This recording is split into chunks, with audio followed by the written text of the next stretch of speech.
পর্যটন জেলা বান্দরবান সদরে সড়ক নির্মাণে উঠেছে অনিয়মের অভিযোগ। স্থানীয়দের দাবি, হলুদিয়া ভাগ্যকুল সড়কে কার্পেটিংয়ে ব্যবহার করা হচ্ছে নিম্নমানের সামগ্রী, অথচ এই সড়ক নির্মাণে ৩ কোটি টাকা বরাদ্দ দিয়েছে স্থানীয় সরকার প্রকৌশল অধিদপ্তর।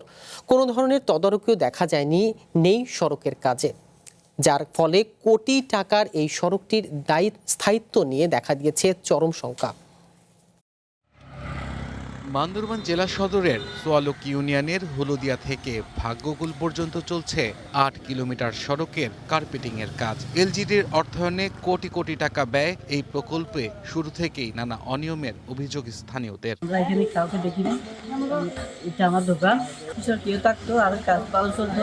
বাসিন্দাদের অভিযোগ, সড়কের কার্পেটিংয়ে যেখানে ১ ইঞ্চি পুরুত্ব দেওয়ার কথা সেখানে বাস্তবে তা মানা হচ্ছে না।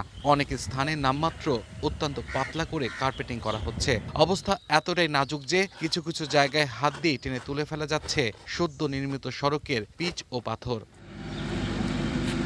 শুধু কার্পেটিংই নয়, সড়কের পাশে নির্মাণাধীন গাইডওয়াল বা রিটার্নিং ওয়ালেও ব্যবহার করা হচ্ছে স্থানীয় পাহাড়ি ঝিরের বালু ও নিম্নমানের কংক্রিট। সংশ্লিষ্ট দপ্তরের কোনো কর্মকর্তা মাঠে উপস্থিত না থাকার সুযোগ নিচ্ছে ঠিকাদাররা। স্থানীয়রা জানায়, নিজেদের ইচ্ছামতো কাজ চালিয়ে যাচ্ছে ঠিকাদারি প্রতিষ্ঠান। এতে ক্ষোভ প্রকাশ করেন তারা।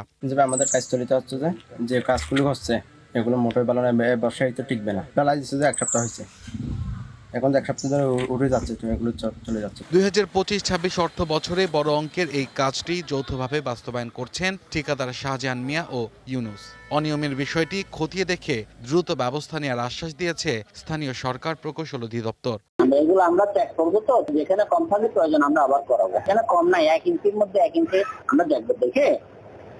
কর্তৃপক্ষের এই আশ্বাসের দ্রুত বাস্তবায়ন চান স্থানীয়রা। রাষ্ট্রীয় কোষাগারের টাকা অপচয় রোধ করে ভাগ্যকুলবাসী যাতে একটি টেকসই ও দীর্ঘস্থায়ী সড়ক পান, এমনটাই দাবি ভুক্তভোগীদের।